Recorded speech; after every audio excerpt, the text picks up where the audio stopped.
day, they're starting with issues of sanitation. But there's garbage. Usiku moja mejaza hapo takataka. In the morning you have to have graders na toyo takataka ndo gari zianze kupita. So if we don't control our population, we put pressure on the existing resources.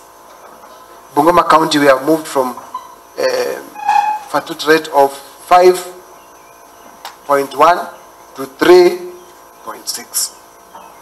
Yani, the average number of children a woman of relative age can have has moved from 5.1 to 3.6. So wanaume msifanya mama waongeze population tena, sawa? We need to, lakini msifikie Muranga. Unajua, I was in a meeting last week in the Council of Governors.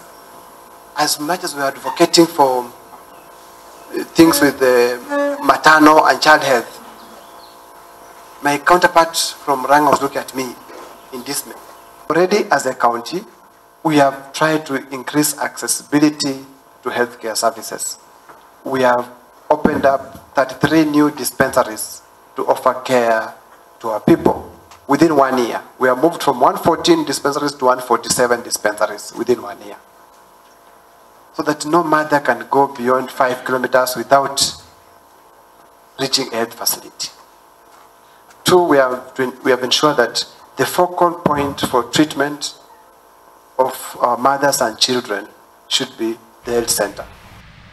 Na ripoti hiyo ndio ego